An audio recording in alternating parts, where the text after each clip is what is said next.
Glad to see everyone here this morning. I think you'll find this is the reason why I find this part of the Goldsmith Awards sort of package of events one of the most interesting and fascinating, because this is the time when we really get down and dirty with the people who did the work that won these awards.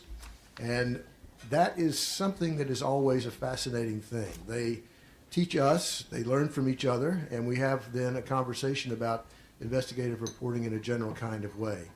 The way we're going to go this morning, we have an hour and a half, and we're going to take 10 minutes for each one of the teams to talk about what they did, how they did it, problems they had. Especially overcoming problems that they had is the focus. And then we're going to have a conversation about investigative reporting in a more broadly based way, and welcome your questions and comments as well. So we're going to do it as we did it last night, in alphabetical order. And that means that we begin with the Boston Globe and their series, if you will recall, on the state of the way college students live in Boston. So with that, who is going to take the plunge for speaking? Jonathan, is that you? I'm going to defer to okay. Jen. Jen Abelson. Hi, how are you? Good morning. Thanks for everyone for coming. So John and I and our editor, Tom Farragher, who's here today, we began on this project in around the spring of 2013, and it was in the aftermath of the death of a 22-year-old Boston University student, Binlin Lee, who died when she was trapped in an attic apartment in Alston, which is just a few miles from here. And in the aftermath of that tragedy, there was very little that was done. City officials sort of lambasted the landlord for not getting proper inspections. BU sort of, there were outcries about the conditions of students, but really very little was done. And her house actually happened to be across the street of the scene of a fire that 1 year earlier had severely injured another Boston University student when he jumped 3 stories down and ended up in a concussion, and he was hospitalized for months and rehabilitated and still has neurological problems today. And so we set out to try to understand. We heard from longtime residents in the neighborhood. We heard from other community members that there was a growing problem in the community with college students flooding these neighborhoods in unsafe houses in dangerous conditions. And so we set out to try to understand what was happening, to try to answer questions about how bad were the conditions, how many students were living off campus, how much had that population increased in recent years, kind of what the city was doing to try to safeguard those students, and were those efforts effective, and sort of what was happening with the landlords, what was going on, how were they able to cram in all these students, sort of, heedlessly cram these students into their apartments, not abide by any sort of housing codes. And so we ended up spending about 9 months on the investigation, and it was very time-consuming, data-consuming project. In order to try to understand what was actually happening in these houses, we conducted door-to-door surveys. So we designed an app on an iPad and had students go door to door to answer questions about what the living conditions were like in their apartments. And people went hundreds of times back to these apartments where students were living largely in 4 college neighborhoods, in order so we could get survey responses to understand how many students were living there, what were the kind of violations that they were seeing, how responsive were the landlords, were there problems with smoke detectors, carbon monoxide detectors, were exits blocked. And then we also set out to try to, we looked at thousands of court records, housing complaints, to try to figure out who were the most problematic landlords, who were these chronic offenders. And it was very difficult to make sense of the data at first, because there was no real coordinated sort of way that the city kept these records. And the housing department, inspectional services largely kept paper records. They were a very antiquated system. They couldn't answer very basic questions for us, like how many landlords house students, sort of who were the most chronic offenders. They had very little, they were open to talking to us, which was great, but they allowed us to go with them on inspections, but it was very difficult to really assess kind of what was happening inside ISD and how they were going about trying to safeguard these students. So we sort of worked with another data reporter, Todd Wallach, who helped sort of draw in data from various different institutions. So from he got information from the housing courts, we got police records, we got inspection records, we got fire department records, and sort of brought all this together to try to get a real sense of what was happening in these neighborhoods where these students were living. And then we also tried to make sense of the landlords and what were the real problems happening there. And so I'm going to turn over to John, who sort of went after the landlords. This is the reputation of this unit at the Boston Globe. So, well, before we get to that, I'd actually say that one of the things that I really liked about this project, and I think it sort of bespeaks a lot of good projects, is that it was something that was really hiding in plain sight. And when we started crunching the numbers, we learned that the number of students living off campus in Boston had grown by 36% in 7 years. Now, that's a huge number. And in large part, at the same time that this was happening, a number of universities had been under a great deal of pressure to build more dorms. And sometimes they put their priorities elsewhere. Other times, they were sort of, in fairness, they were encountering resistance from neighbors. So, but the bottom line was that there was this burgeoning population of students, and there were all these landlords who, were taking advantage of what anybody would say would be a great market opportunity, which was to buy these properties and then convert them into student apartments, often heedlessly in terms of safety regulations. And the other dynamic, of course, was these properties, because the students had to crowd into the apartments to afford these units. The landlords, they were charging inordinate amounts of money, and then other neighbors, people who might wanted to have moved in and bought houses in a kind of a family neighborhood, were pushed out. So that's one of the other things that we saw that was changing.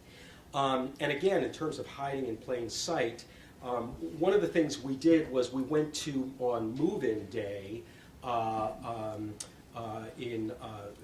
guess that would like September 1, 2 years ago, we went to various locations where inspectors make their great show of force, and we went into people's houses and people's apartment buildings to find out what was going on. And Jan and I both went to a bunch of buildings that are right next to the gates of Northeastern University. And one of the things that was curious was we walked into these apartments, and the students are with their parents are lugging furniture out, and then you'd say, well, what was it like living here? What were the conditions here? And almost across the board, the parents would you got to talk to this person. And they'd drop their furniture, and they would start telling us these horrific stories about rats and about water coming through the ceilings and things like that, and about not being able to lock their doors.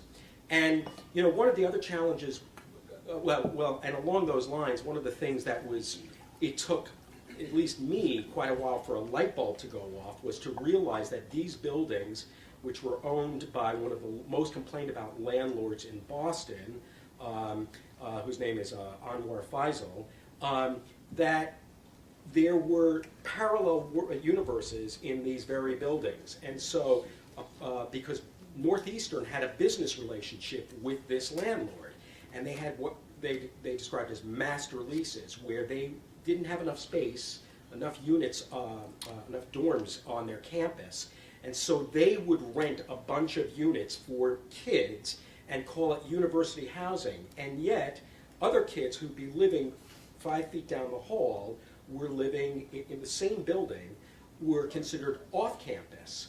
And the kids who lived in the university housing, so apartment 5A, if they had a problem, they would contact the university, and the university would come in and fix the problem. But if a kid was living in 5B and was also a Northeastern student and was renting directly from him, they had windows broken, they couldn't get anything done.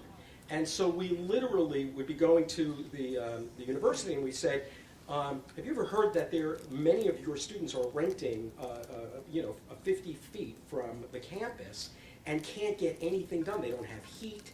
They're showering at the Y.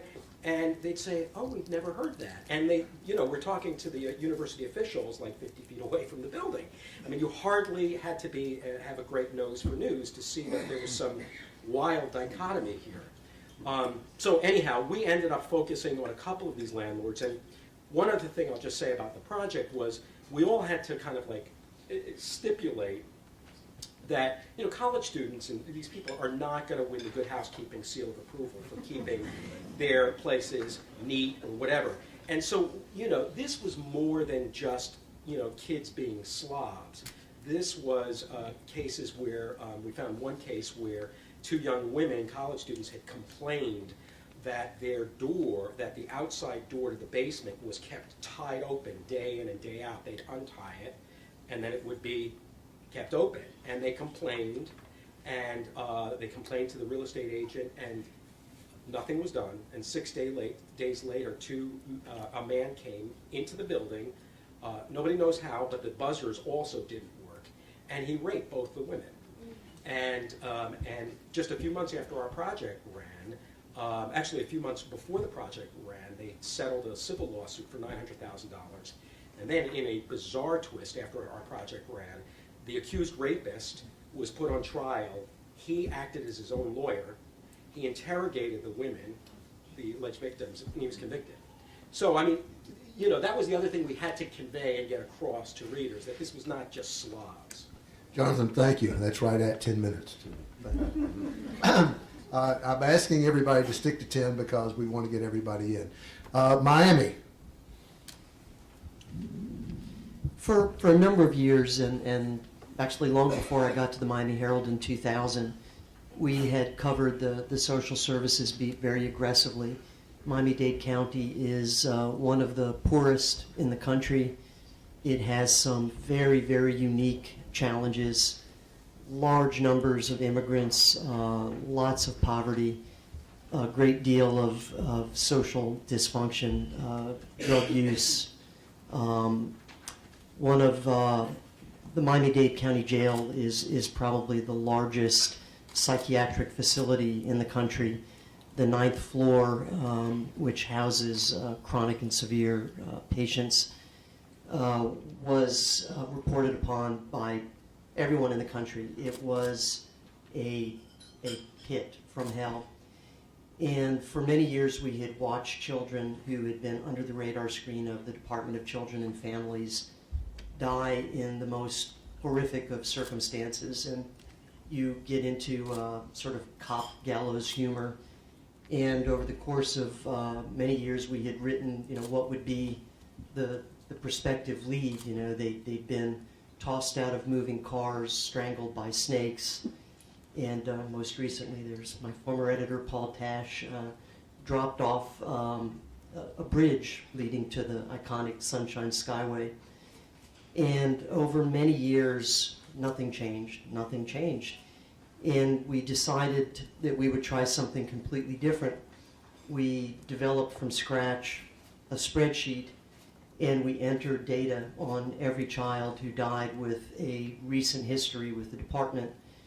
And because we'd been covering these things for so long, we knew what the issues were likely to be. So we had fields for whether the family had exhibited mental illness, whether there was drug addiction in the history, whether sometime in the past or multiple times in the past the department had executed these so-called promissory note safety plans in which a parent was asked to merely promise, either on paper or verbally, to stop being a bad parent. I promise to stop being a drug addict, or I promise to stop beating my wife. And of course those things were not even worth the paper they were written on. And it was a very, very challenging series through multiple DCF administrations. One year we would get records freely, and the next year the flow would stop. And so we sued, and we sued again. And a couple of them we won. One lawsuit we really thought we should have won, we lost. Close to the point where we were getting ready to publish, we hit some real snags. The district just north of us, Broward County, began to hide the records that we were relying on. They were called critical incident reports, and they were the first indication that a child had died, and there were some not very comprehensive notations of what happened in the history of the family. And over the course of 5 months, 6 months, the district that included Broward County, that's Fort Lauderdale, just stopped submitting them. And so there were 35, 40 child deaths that vanished. And that happened right after we had done a story about a little girl with severe disabilities, severe medical complexities, who had starved to death right under the noses of a private foster care agency. They had been noting visits to the child's home with great regularity. They described what she looked like, and somehow no one had noticed that this kid had lost half her body weight and had developed bed sores and abscesses that had become life-threatening. One of these bed sores took up half her back, and the bone was protruding. And we were told the police officers who entered that home were nearly retching due to the smell and the scene that they encountered. And we wrote about that in great detail, and within a few weeks of that, the records stopped. And we discovered that by accident. We went back and requested critical incident reports and discovered that they had ceased, and then all of a sudden, in a 1 or 2 day period, 40 of them were entered into the system right after we'd asked for them. I could talk all day, but I'd rather hand it over to Audra. Good morning. One of the great challenges we had, and probably the most morbid challenge that we faced, was actually trying to decide which of the grotesque and horrific child cases to actually include. The choices, as you alluded to, was, strangled by a snake, thrown out of a car, roasted, stabbed, shot, mauled, day after day after day, and we literally had to sit in a room and say, okay, we can actually beat this one. It was the most, it's hard to articulate how difficult that was, because you could not make those choices without thinking of the total loss that we were talking about. And then the other challenge, or one of the challenges that we faced, was that at some point we had decided that we wanted to include the families. And we had to convince many of these grandmothers in particular to tell us their story. And in doing so, they were also indicting their own children. These, their sons and daughters were the ones that had, in many cases, abused and neglected the children. And sometimes that was very difficult to make them understand that we were trying to preserve the memory of this grandchild. And in some cases it became very uncomfortable. We had a case where it was probably a couple of weeks before we were about to publish, and this grandmother who had given us this great interview, her grandson had been killed in a fire in the garage while the mother was sleeping off a high. And she had given us this great interview. We had all these wonderful details, and I had asked her, time after time, to please make her daughter available.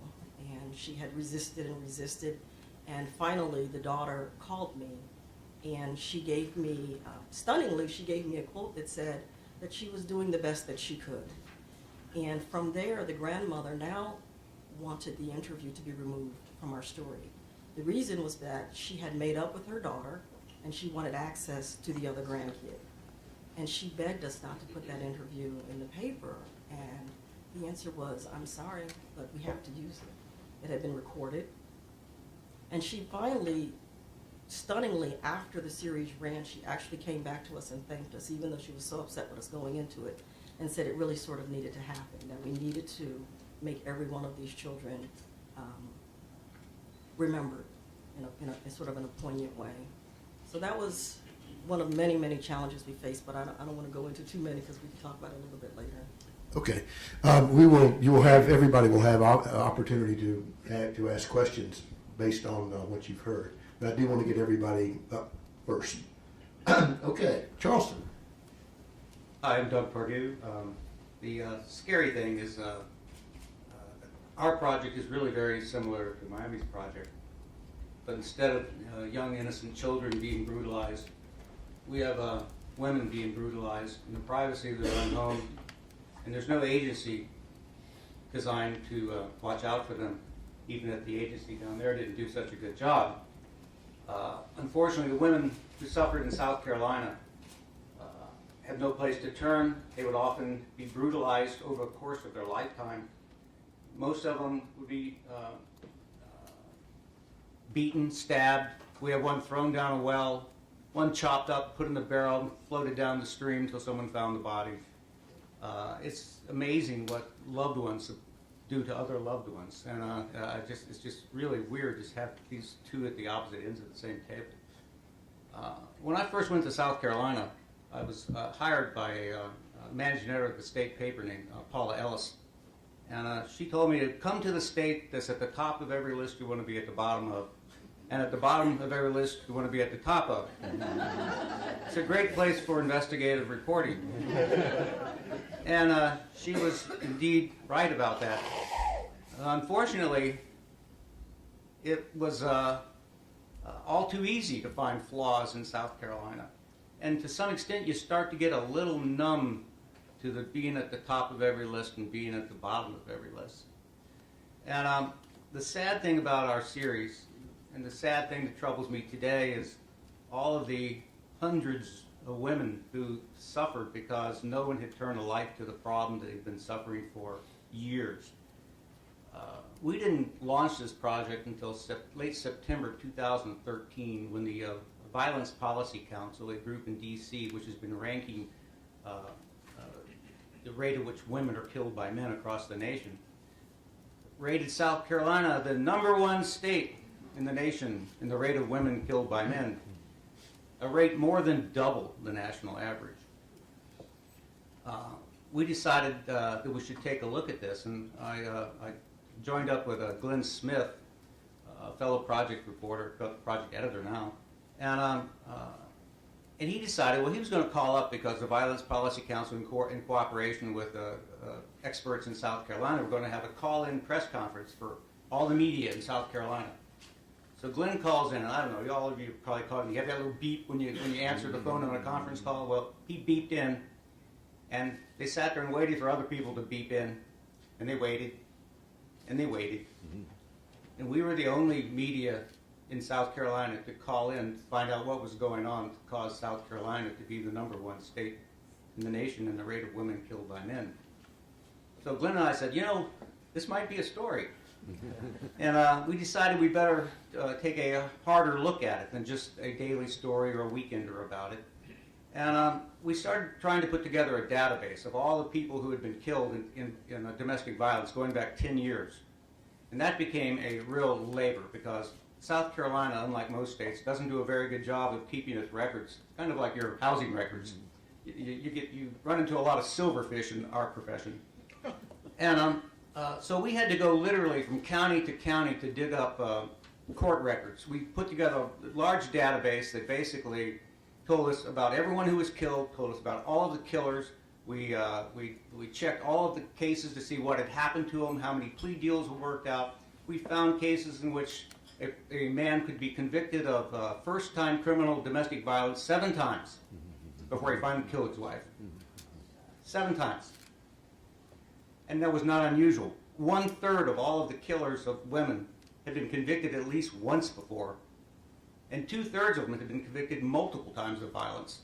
Something was definitely wrong with this system, and something was definitely wrong with the state of South Carolina that could allow this to go on for so long.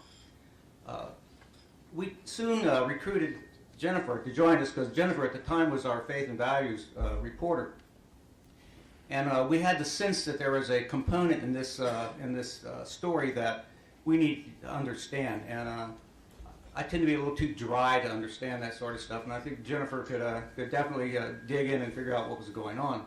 So Jennifer and I went on our first interview, and in that interview we were talking to the head of a women's shelter, and we were asking her, turned to her and said, so just what is it about South Carolina that causes us to be the #1 state in the nation in the rate of women killed by men?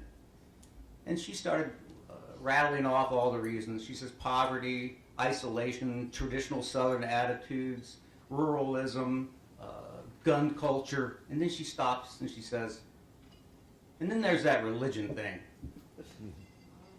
Jennifer and I look at each other. We go, what? And she says, till death do us part.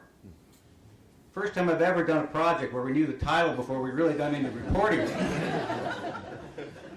But we realized then too that getting at the culture, finding out not just the numbers, not just how the political system, not just how the court system was failing women, we had to learn what was wrong with South Carolina that tolerated this level of violence. And that's what Jennifer is going to talk to you about.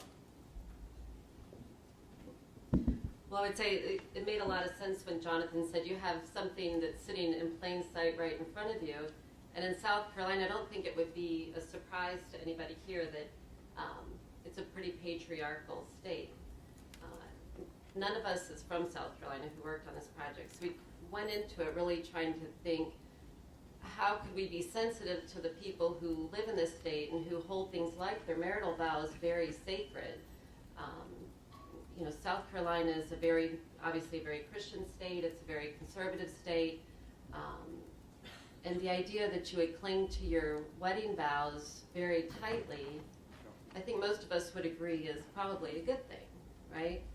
But when we started talking with women, we heard over and over again about how they would go to their pastors, for instance, and they would be counseled to stay in their marriage, to try to work it out. Often spouses would come in together to receive counseling and then go home together.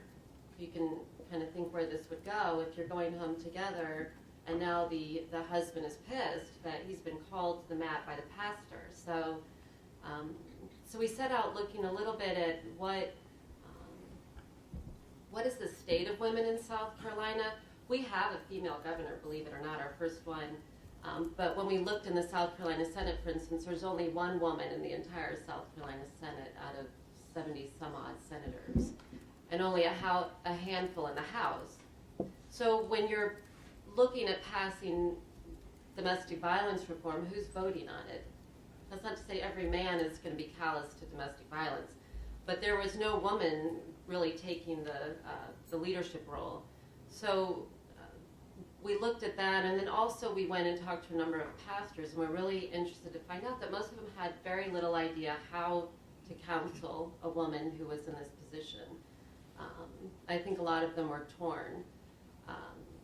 The other piece of it that I thought was very interesting was we heard over and over again that there was a former legislator who at one point in time had stood up and said that it was really the fault of the women who stay in these relationships, that they, in a sense, they were to blame. If it was so awful, why didn't they get out? And this is a state legislator who had been on the school board making this point. So we set out and wrote an entire story looking at just why do women stay in these relationships, whether it's for finances, whether it's, a lot of them, let me back up, a lot of them are women who didn't work.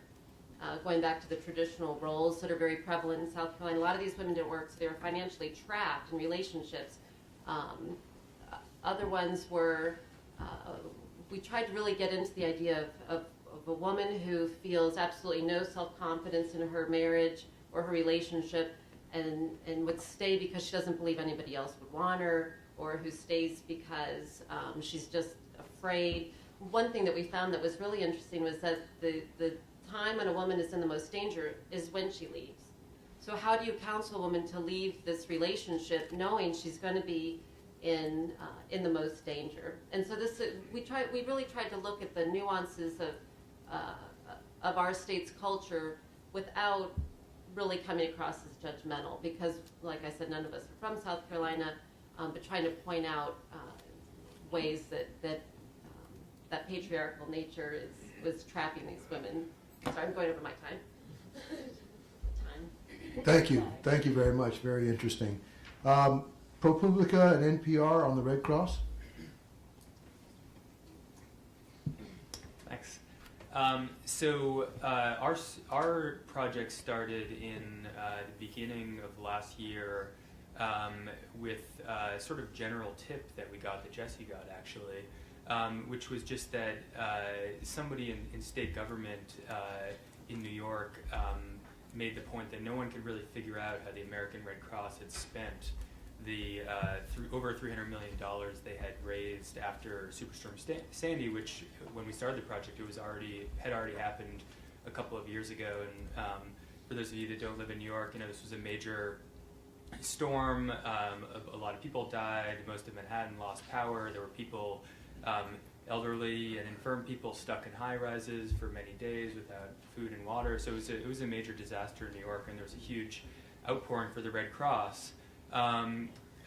President Obama came out, told people to donate, all the sort of typical thing.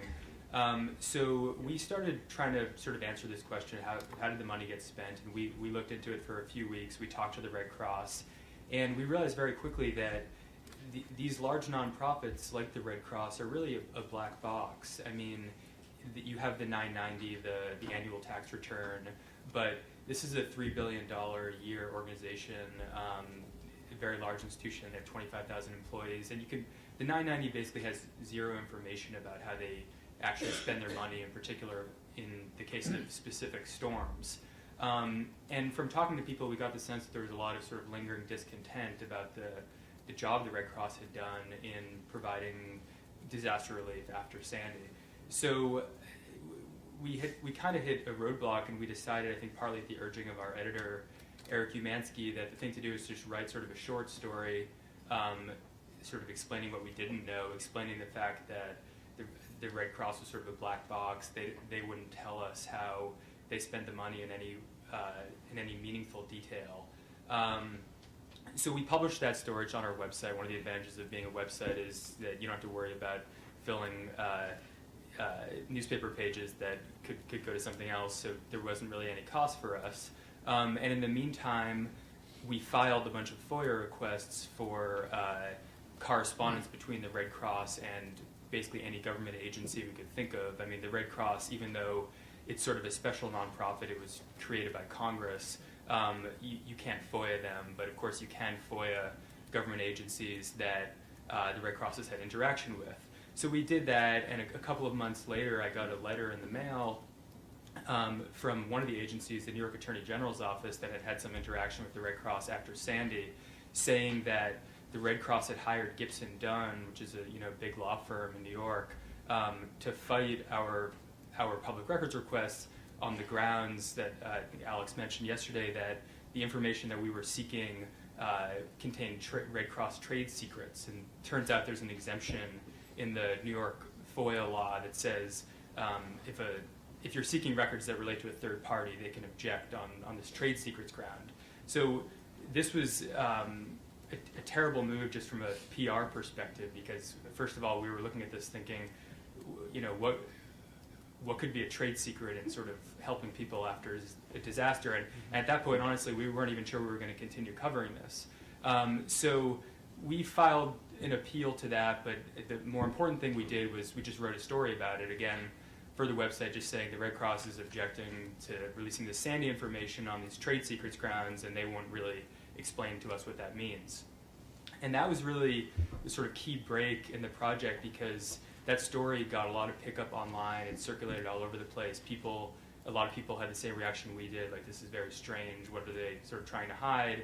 And the most important thing that happened was this whole universe of potential sources found out that we were interested, and we had put our email address on the bottom of that story.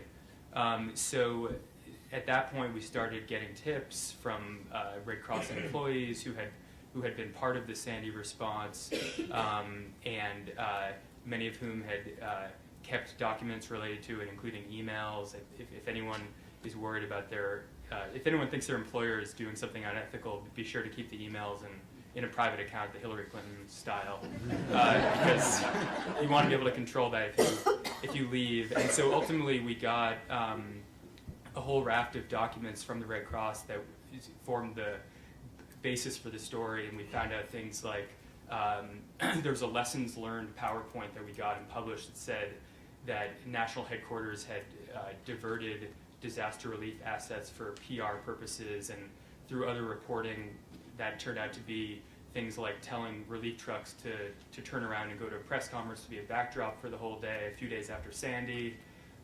In Hurricane Isaac, which we also wrote about in the Gulf Coast, they actually had empty trucks driving around to make it look like they were doing something when they weren't.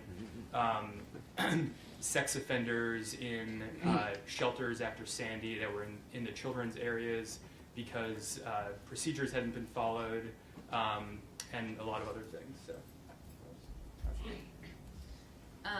I jumped into this project with Justin and Jesse at the end of the summer, right after they had gotten the PowerPoint presentation document. And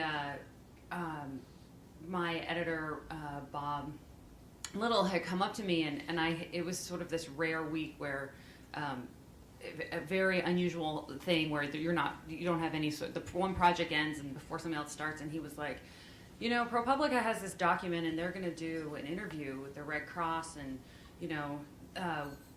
would you want to partner up with them? And it should just be like a quick story. Just go, maybe just read this document. I don't even know what's in it, but they have an interview tomorrow, and you could just do a quick story. And so then I talked to them the night before, and Jesse was like, yeah, we're really seeing this as like a 3-day story. So we'll just do this interview tomorrow, and then we'll like put the story out. And I was like, okay, I'll do a 3-day story.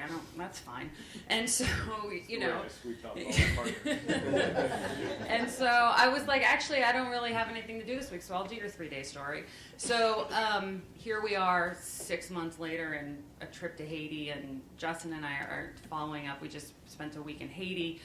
We're going to keep covering the Red Cross, but I think what's amazed me the most about this project is that the unbelievable number of Red Cross officials themselves that have been willing to talk to us about the problems at this iconic American institution that until this point has been untouchable.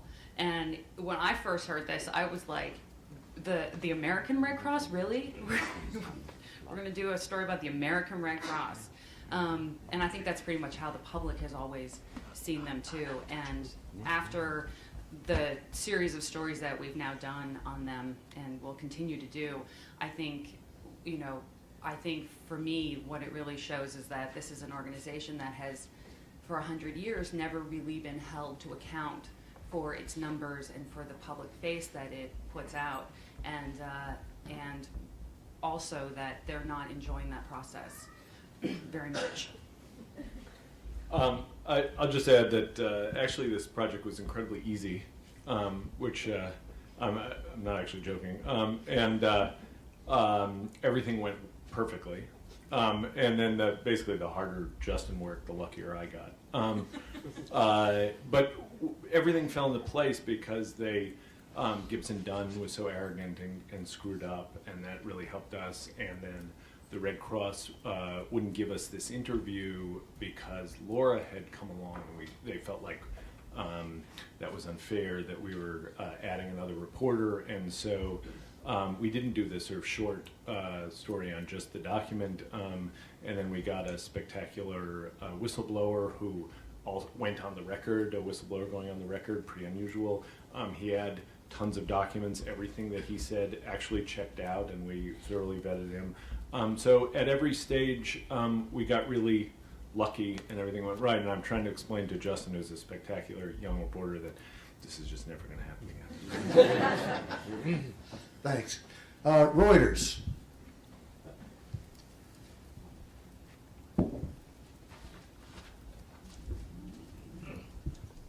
Thanks. Joan Biskupik should be, by all rights, the person speaking right now, but in 15 minutes, she's at the Supreme Court right now, probably in the chambers for the 10 o'clock Obamacare arguments. And Janet Roberts, who did most of the data for this, is giving previously scheduled talk in Atlanta. So you're stuck with me. This is a project that basically started with Joan. Joan said she'd been covering the Supreme Court for 25 years for USA Today, Reuters, and the Washington Post. And she noticed that she kept seeing the same lawyers time after time coming up to the court. And she also noticed that it was no secret, of course, that the business was faring better at the court. But Joan also noticed who their lawyers were, and she thought that it deserved greater examination. And but Joan doesn't even know how to open an Excel spreadsheet.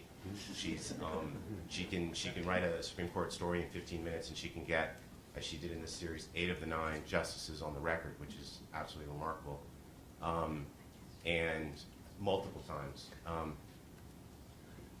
But data is not her thing, and so it was a good marriage of legal reporters and data reporters. I like to think I fall somewhere in between.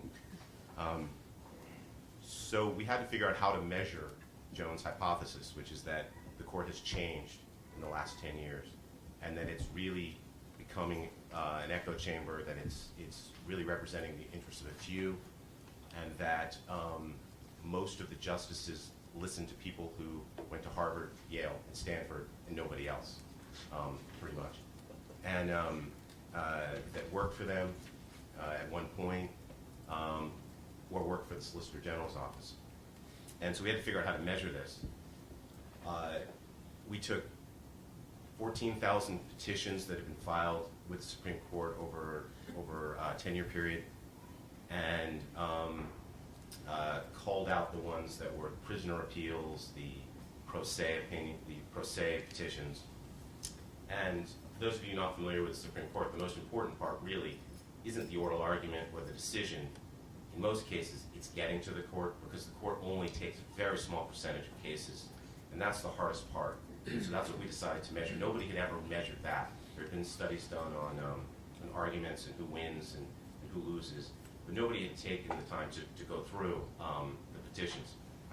I don't understand all of the particulars, but we use something called machine learning to help have computers identify certain topics, which had never been done before.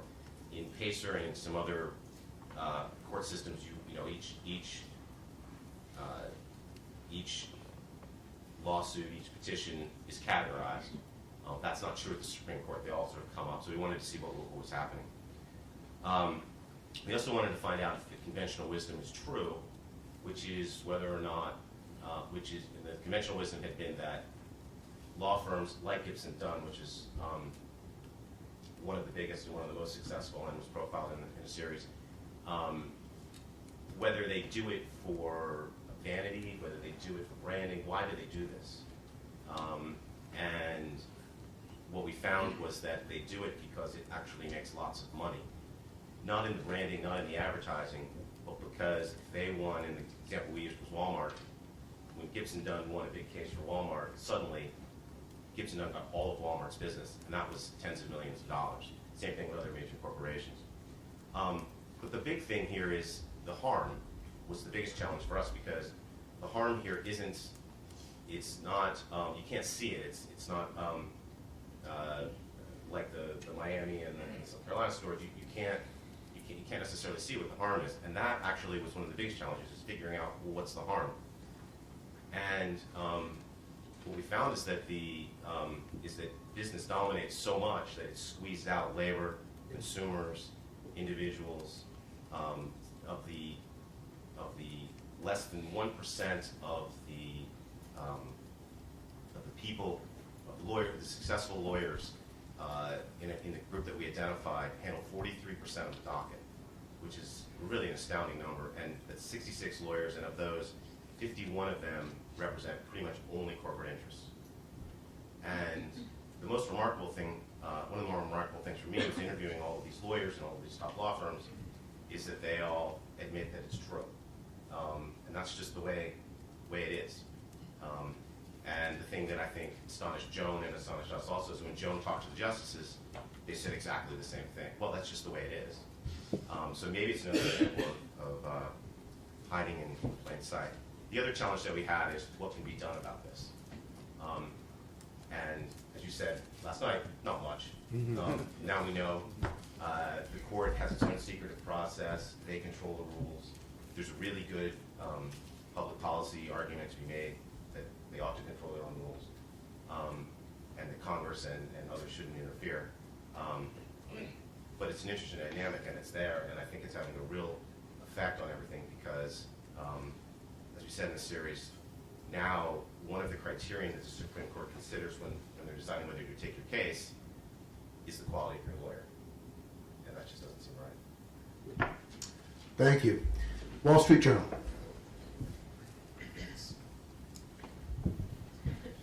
So our story is really the fruit of this a 5-year campaign by the Journal to undo this strange opacity in the Medicare program that stretched back decades. So I think I should start with a little bit of that history. Back in the mid-1970s, some technocrats in the Medicare program thought it would be a good idea if they made payments to hospitals and ultimately doctors more transparent. They wanted to publish basically how much they were paid each of these institutions or medical providers so people could understand what was going on in the program as a group. The doctors didn't like that idea very much, and they sought and won an injunction to block Medicare from releasing physician-specific data about their payments in 1979. So flash forward about 30 years, the Journal, and this was an effort as much by our legal team as our reporters, decided that this was not sort of a great public policy position and intervened in that lawsuit from the doctor's injunction against releasing the data successfully. Back in the day, the doctors had argued that releasing such payment data would be sort of an unwarranted invasion of their privacy. They didn't want people looking into their wallets. The judge said, enough had changed since then. Basically, the program grew to be so huge and so expensive that the interest in revealing more of that data seemed to outweigh the privacy issue. That case, for us, ended in 2013 when the injunction was overturned. And then last year, after this long legal effort, the Medicare agency finally published data that would show what doctors got paid for doing to how many patients, essentially. It's not perfect, it's only 1 year, but it gives us more insight, I think, than we've probably ever been able to obtain into this sort of, the intersection of these Byzantine rules and financial incentives in Medicare to do sometimes very strange treatments. The individual providers and sort of case studies that came out of our analysis of this data probably stretch across the spectrum from essentially outright fraud to more systemic problems that the program pays doctors to do more services, not less. Sometimes it pays them more to favor certain types of treatments or drugs or tests. And in going through the data, we were able to find some pretty, I think, compelling examples of that show both why the program costs taxpayers so much, and also some of the ways that it probably shapes the treatment that seniors and disabled people in the country receive.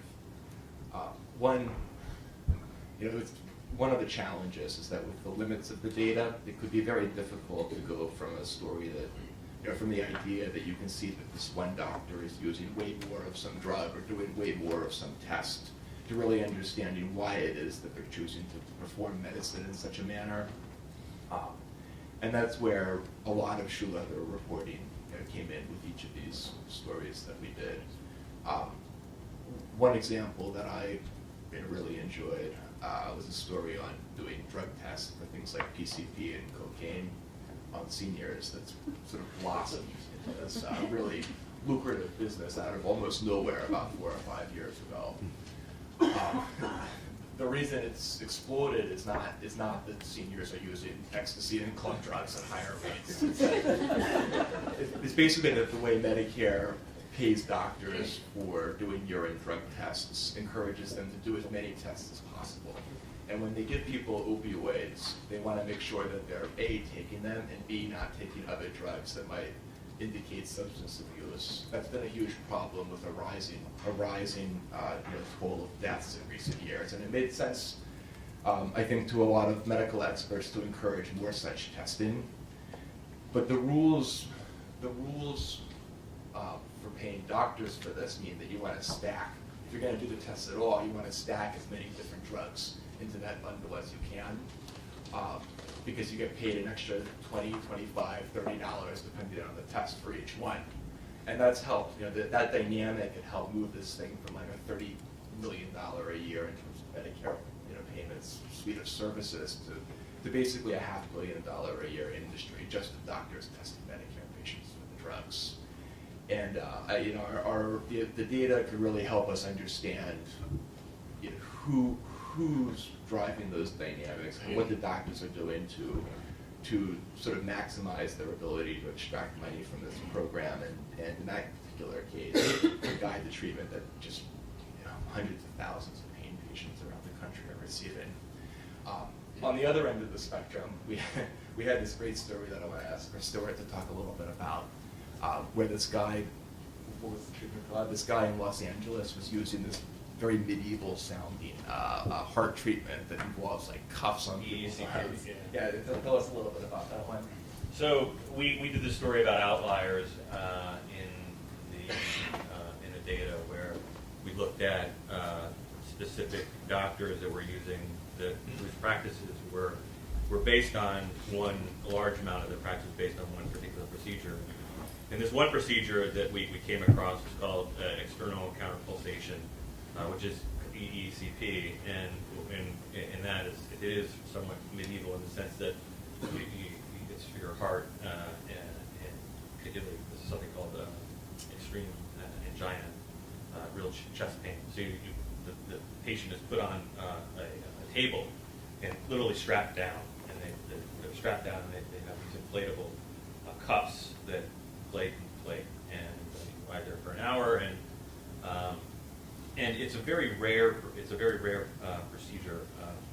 Most cardiologists they'll do some sort of intervention surgery to loosen up How many times did the clinic do it? The Cleveland Clinic did this procedure like 6 times, half a dozen times, half a dozen patients in 1 year. This particular doctor was doing it. 95% of his Los Angeles business was this procedure, doing it dozens and dozens of times. So he literally created this factory around this very, very rare procedure. He was making over $2 million in 1 year on this procedure.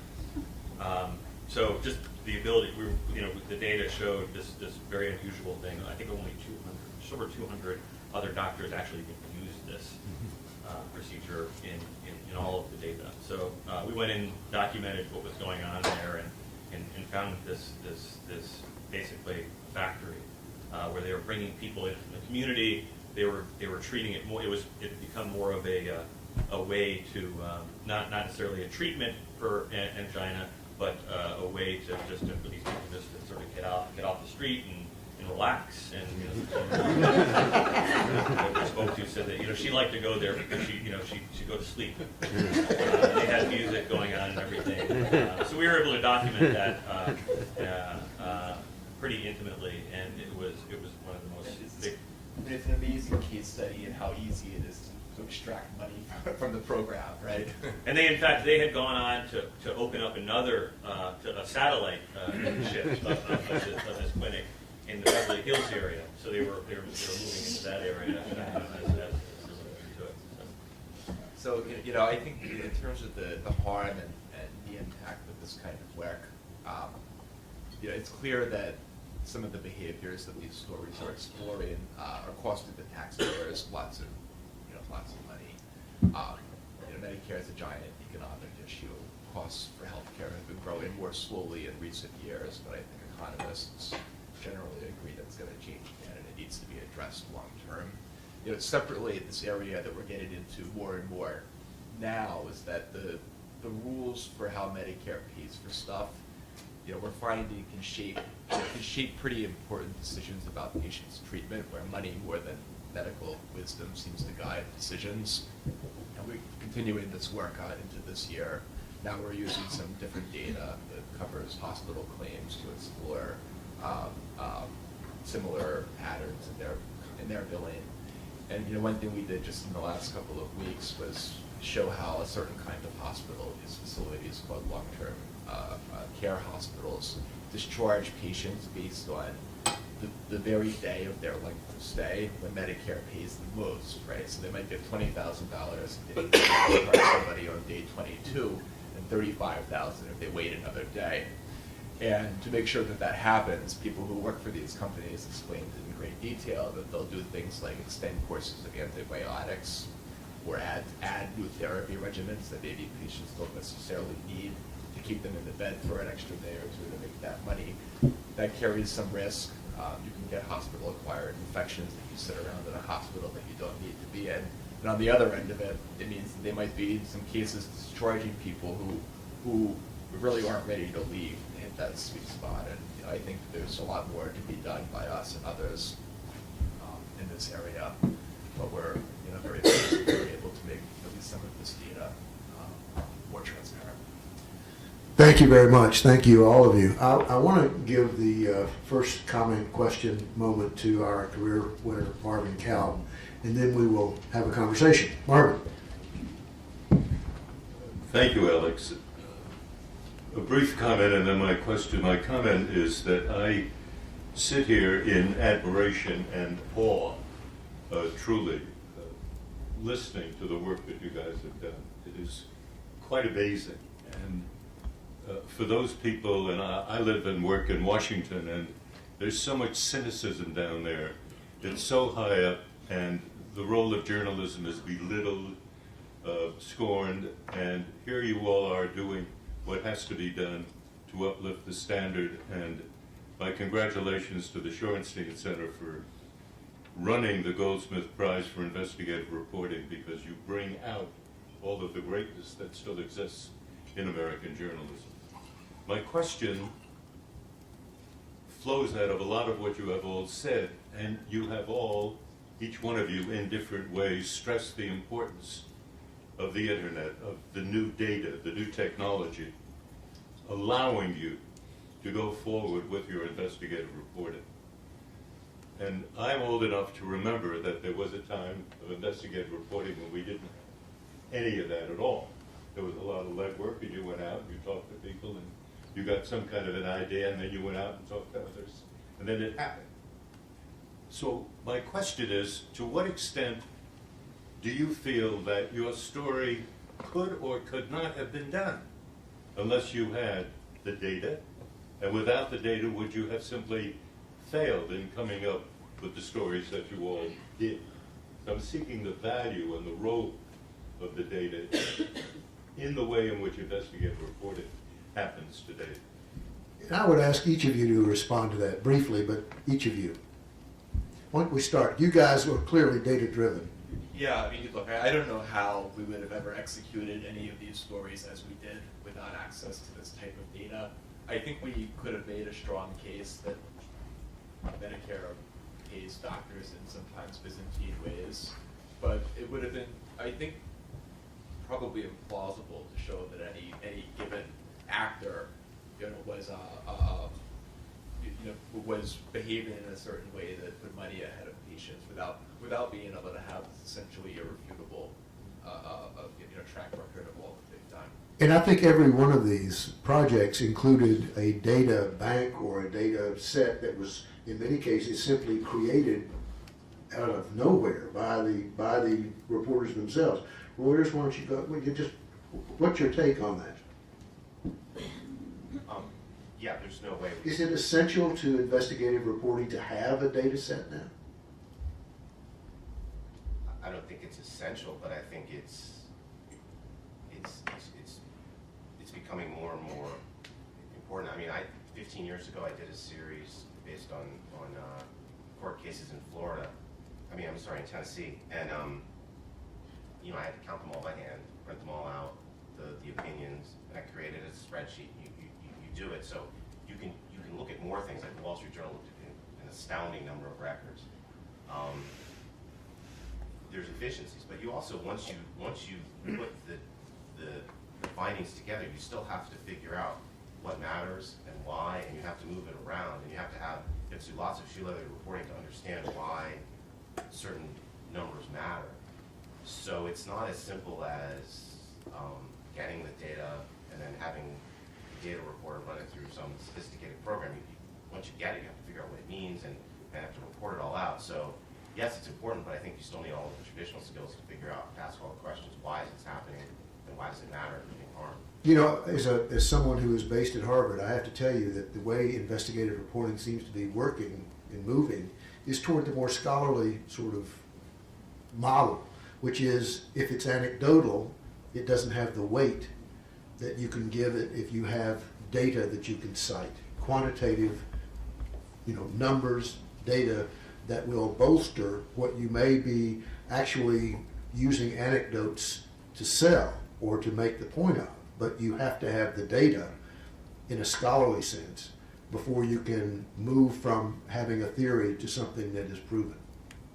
Is that the Miami experience, do you think? I think for us, I like to look at what we did as kind of constructing a Christmas tree. The data was the tree, the foundation, and it enabled us to make very broad statements about what was going on in child welfare. The fact that the number of deaths had been rising year to year as a consequence of this short-sighted change in policy. But the tree would have looked like Charlie Brown's denuded tree if we hadn't also added all that basic shoe leather classic reporting in which we fanned across the state of Florida. We interviewed non-offending parents, grandparents, judges, police officers, prosecutors. We pulled thousands and thousands of pages of public records from courthouses and autopsies, and those were the ornaments on the tree. And without those things and without the ability to tell stories about those children, I don't think the series would have had much effect, because just to go out there and say that as a consequence of a short-sighted shift in policy, more and more children died, that would have had no real meaning. But to put faces out there and stories and to be able to it's a bad analogy, but to put flesh and blood on all the children we were writing about, that's where the power of the series came from. Charleston? Well, Carol said it about as well as can be said. I would totally agree with her. We could have told the data gave us specificity, but it was the victims, the women, the children who survived these cases that gave us the power. So by telling their stories, we were able to show the drama, the human tragedy, the human toll that domestic violence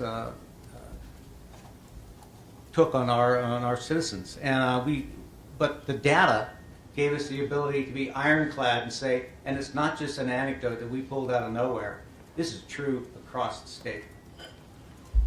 Boston? Agree with everything everyone said so far. I think, thanks. I think for us in particular, it allowed us to give a why now, sense to our story, because we were able to document that the growth in the off-campus housing population soared 36% in the last 5 years. So it gave us the ability to say, this is why this is relevant now and it matters. It allowed us to go from anecdotal to authoritative in certain areas to show kind of, the 80% of the 256 students we interviewed sort of reported some significant safety problem. So it could give you a real sweeping sense of what was actually happening in the neighborhoods. It allowed us to create just not a local perspective, but a national perspective in terms of looking at, we created a database that was called the Dorm Gap. So it showed across the country, you could search any university and you could see the number of dorm beds they had available versus their campus population, so you could see what the gap is and that it was growing nationally across the country. So my sense is that the ProPublica NPR series was not really dependent on data sets.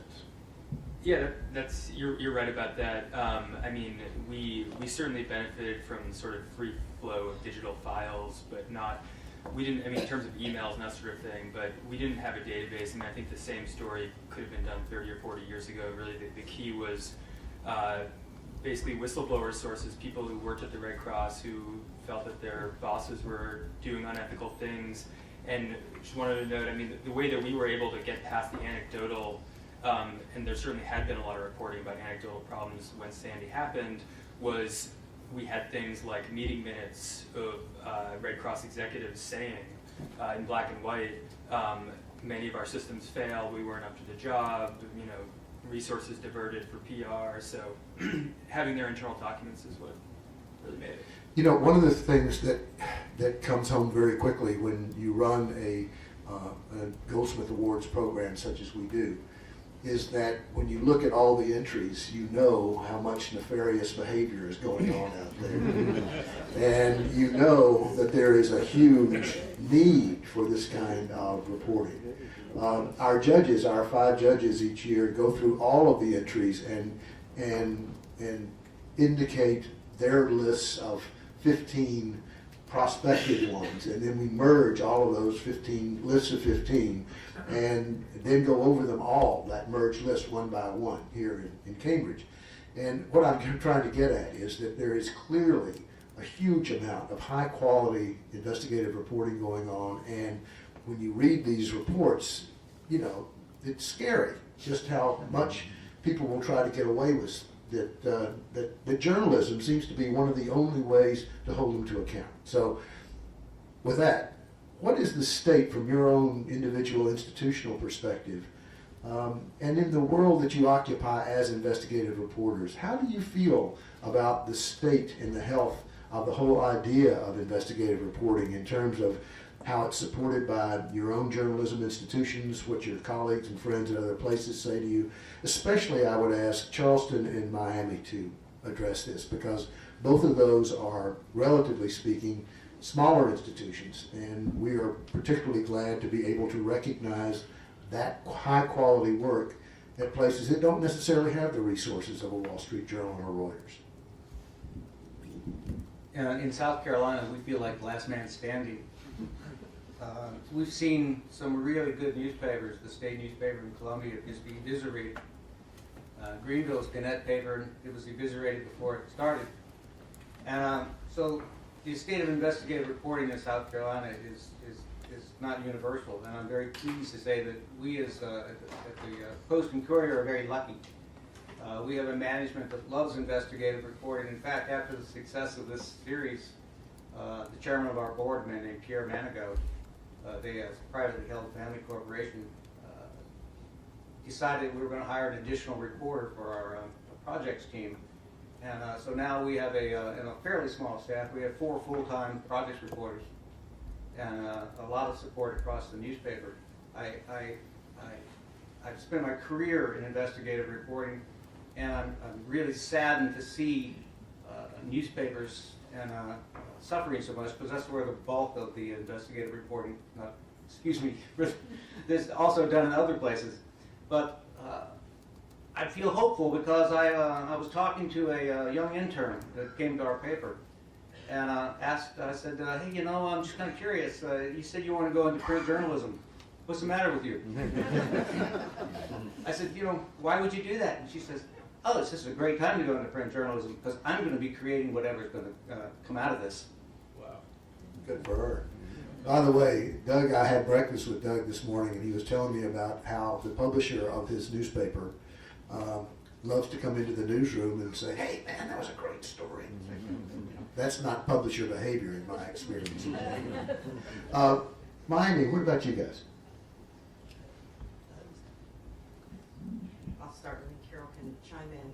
If you have read the Miami Herald over the last 10 years, particularly on a Sunday, and it is a story that is about government accountability and is a tepid response from an elected official or no response at all, there's a very good chance that you are reading a story by Carol Marvin Miller. And what I will say is that we are a smaller operation than we've been in the past, but we're also an operation that has been committed to really, really good investigative projects. She's worked on a number of major projects. I can also tell you that there were moments where we were like, are they gonna let us finish this thing? Are we gonna get the help we need? And we remember marching in the office on a Friday and saying, we really need more help. And they didn't hesitate. It was we were shocked when we walked out and said, let's go really quickly before they changed their minds. But it is difficult. I do think the standards for our news organization are higher in terms of what we can commit to, because we don't have the resources to do 3 or 4 really big projects a year like we used to be able to do. I don't know whether it's significant or not, but I consider it to be significant that the editor of the Boston Globe was there last night, which says something. Are you guys now, with John Henry as your owner, is the Spotlight team in Boston is sort of a sacred institution. It was the Spotlight team, for instance, that did the revelations about the Catholic Church that really changed the world in many respects. How do you guys feel?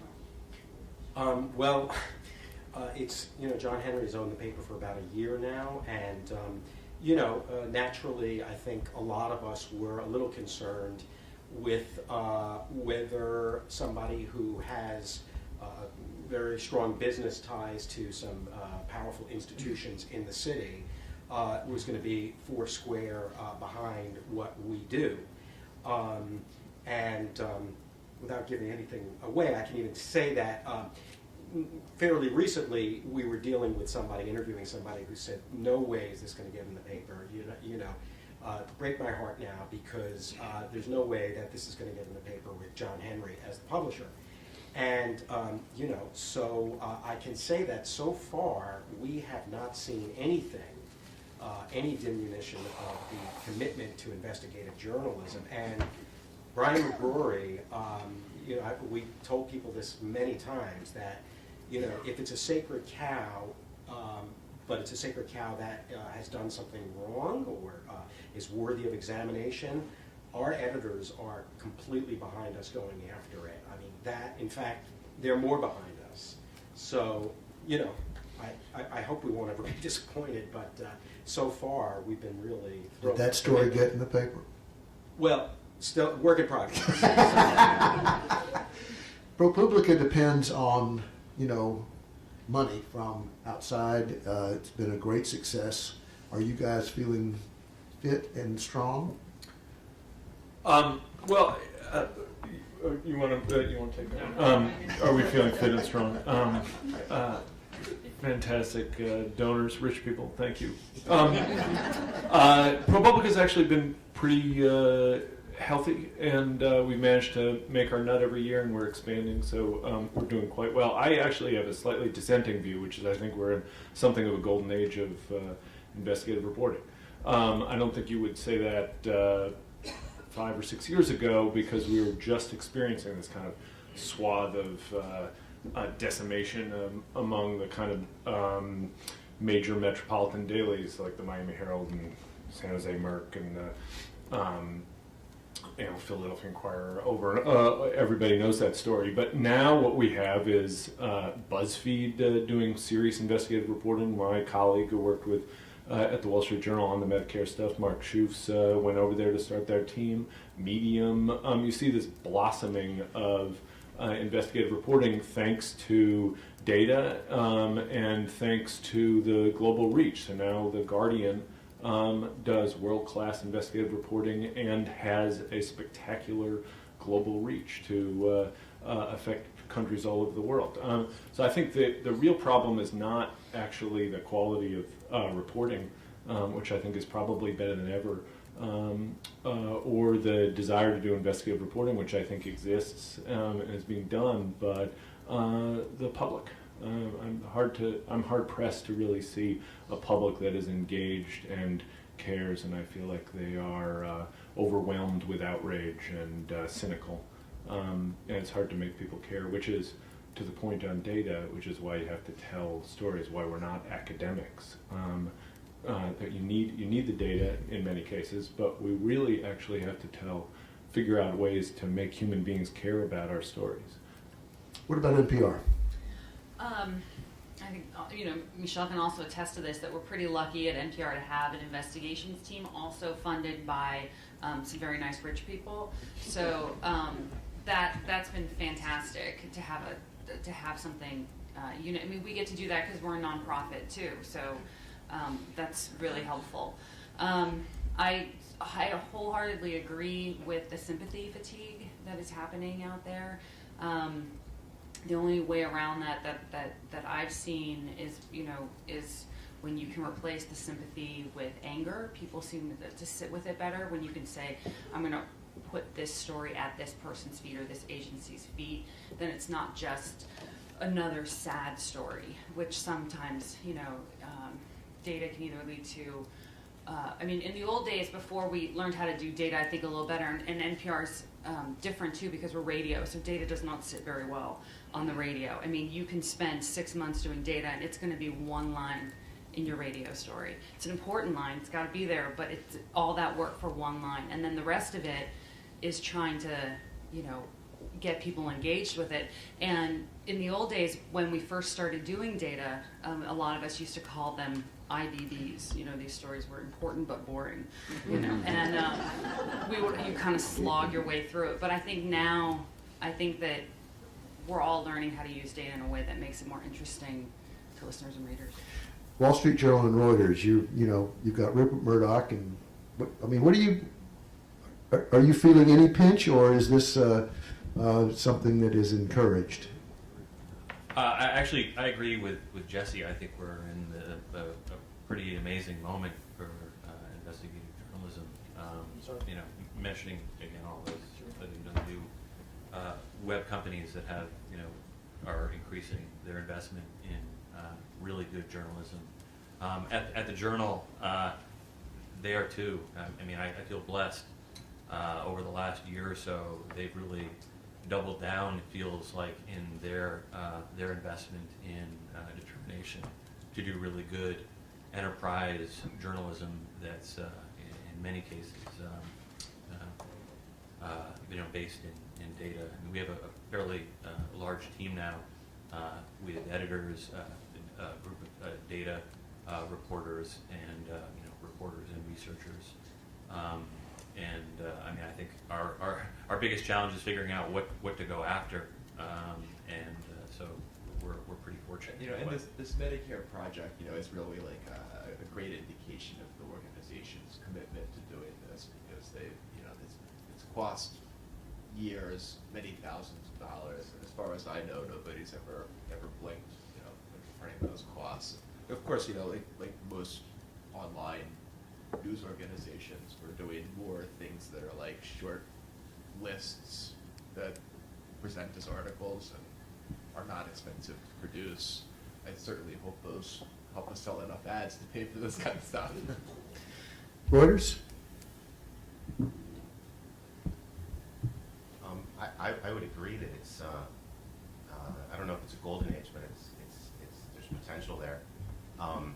Reuters has in 3 years created a team that has mostly refugees. I came from the Philadelphia Inquirer, which was in bankruptcy and convulsions, and I think we had 4 owners in 6 years.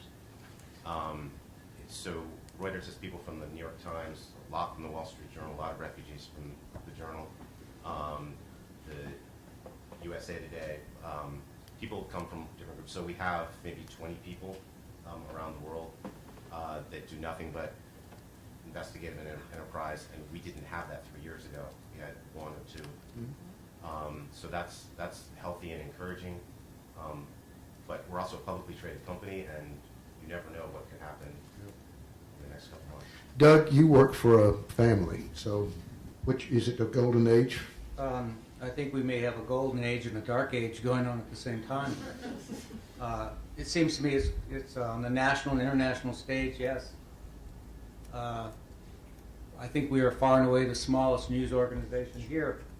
And while ProPublica is doing well, you all are doing well, Wall Street Journal is doing well, I don't hear much from Raleigh anymore. I don't hear much from Charlotte anymore. Nashville, I haven't heard much out of there. Memphis, Picayune, Birmingham, Mobile. Even my former paper, the Tampa Tribune, which is barely hanging on. So I would say there's a real threat to local and regional journalism. The national stage is all fine and dandy, but it's local that where people live.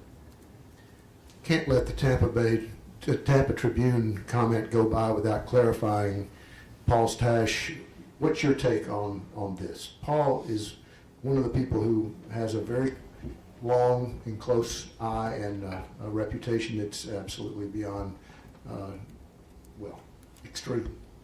Well, thank you, Alex. I'm Paul Tash from the Tampa Bay Times, Florida's largest newspaper, and a place honored to count both Audra and Carol among our alums.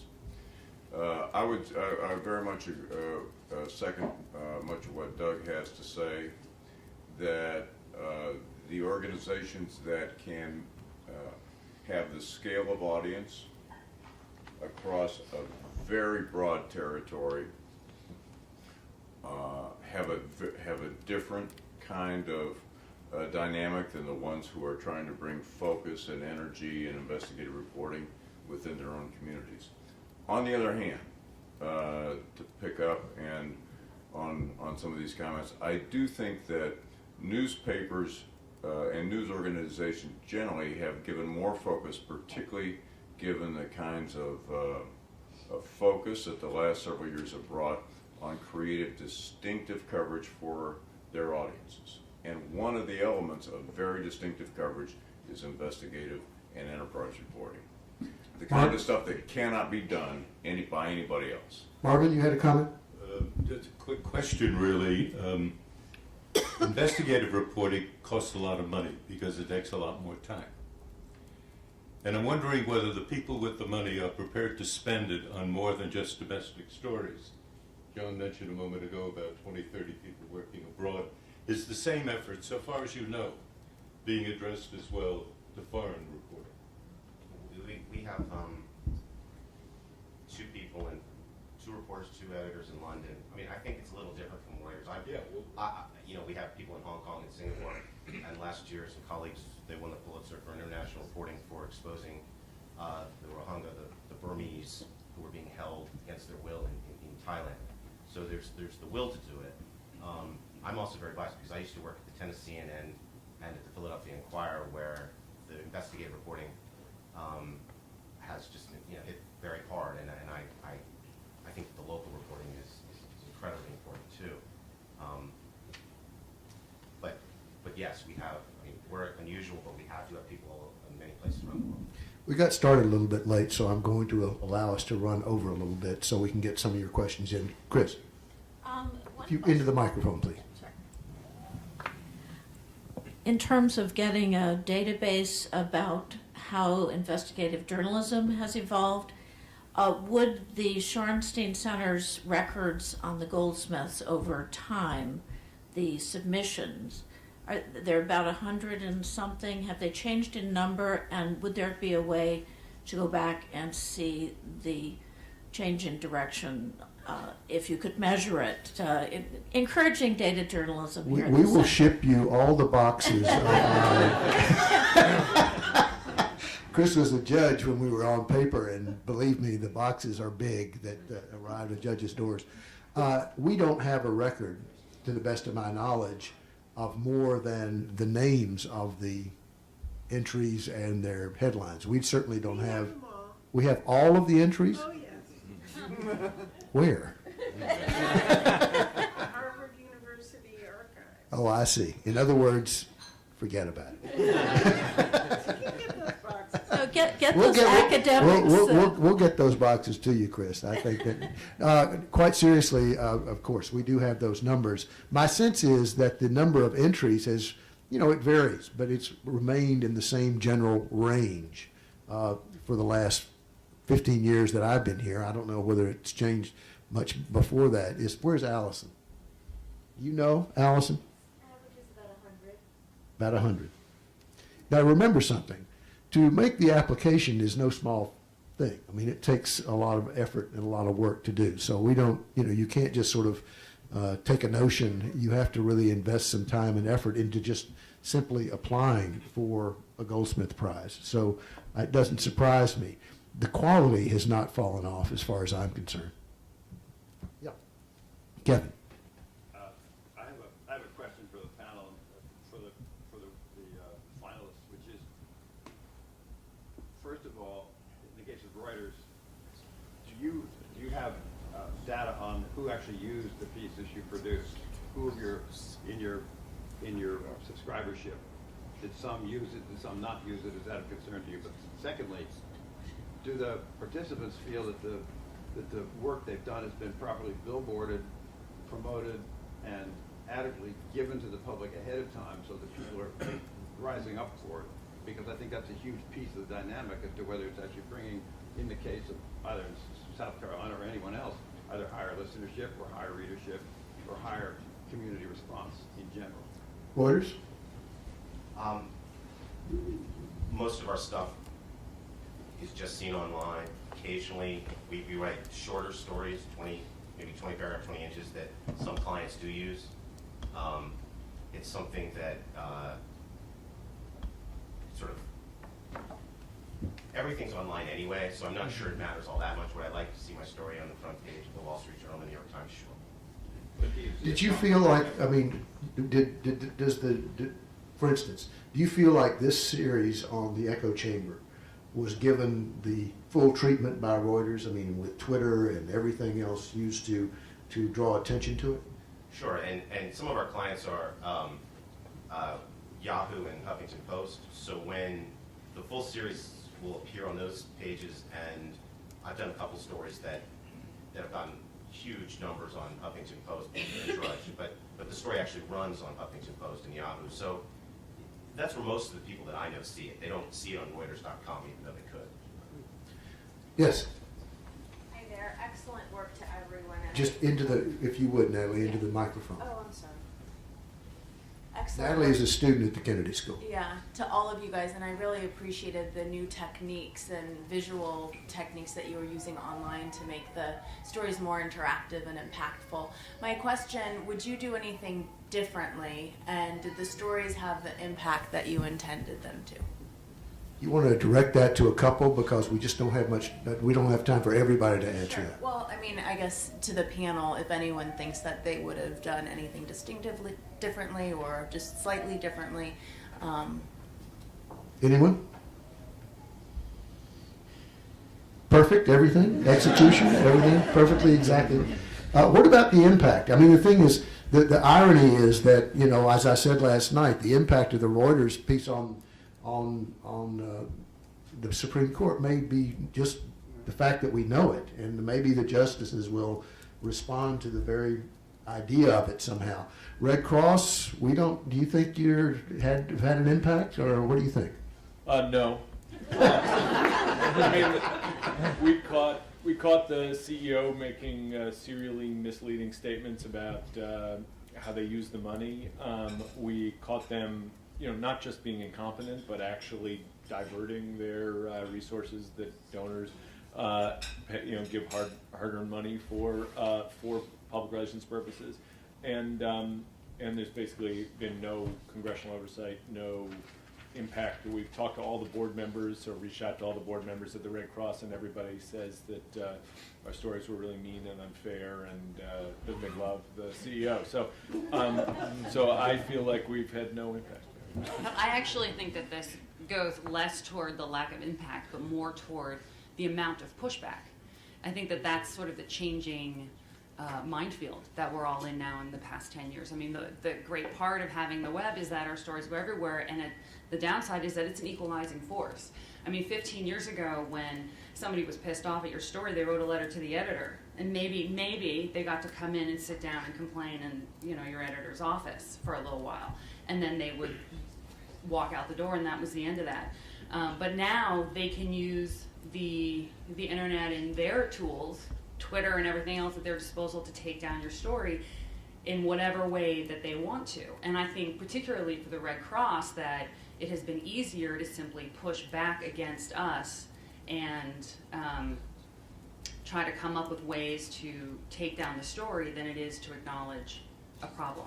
As you probably, well, as you don't know, but the Red Cross was very unhappy that we gave this series a Goldsmith finalist award, and they sent information to me. I forwarded it on to our judges and also to ProPublica and NPR, and they responded. We saw it. and I think that they certainly satisfied me, and I think our judges that Red Cross was was wrong. Yeah, Irv. It seems to me that the courts are a two-edged sword for investigative reporting. You can use them under FOIA to get information, but have any of you ever been threatened with suits or to disclose confidential sources? Because I think that's a very difficult thing hanging over reporting these days. Good question. Carol? We've had tremendous problems with state agencies and even governor administrations attempting to find out who our sources are over the course of some years now. We've had sources placed well within the organizations that we cover, and some of them went so far as to drop literally thousands of pages of wholly unredacted files on our doorstep. You know, somewhere in my desk are thumb drives with hundreds and hundreds of completely unredacted child welfare death reviews that we are not entitled to. And over the course of some years now, we've encountered very significant pushback. There was some years ago Governor Bush, who wants to be president, so remember this when you go to the polls, asked the Florida Department of Law Enforcement to investigate us because we had published a story about a case and he was really upset. And my sources were calling me and saying armed agents with badges were showing up at my place of business and interrogating me. And we found out later that the state attorney in Miami had a 150-page closed case. The style of it was State of Florida versus Carol Marvin Miller, public corruption. And to this day, I don't understand, you know, what thing of value I got for or gave for obtaining records that we put in the newspaper. The case that really spawned this for us, which was the torture and death of a little girl named Nubia Barahona, we wrote about that case in detail, and both the state attorney and a judge became infuriated. And the state attorney was going to open up a grand jury investigation. The judge required everyone who had been in the courtroom for a series of hearings to show up in her chambers and, without any notice to the public that this was occurring, sign a sworn statement that they were not the leaker. The head of the Miami version of DCF refused to sign, which I thought was weird because she wasn't one of the leakers. And all of this over several years has had a very, very chilling effect, which is exactly what it was designed to do. And all you can do when these things happen is very discreetly call your sources and say, you and I are the only ones who know what happened, and I'm not talking. But yeah, there was a lot of that going on for us, and it went on for a long period of time. Just don't call them at their office. Yeah. Definitely not, yes. We're going to have to end, I'm sorry to say, because this is, as I say, it always is quite fascinating.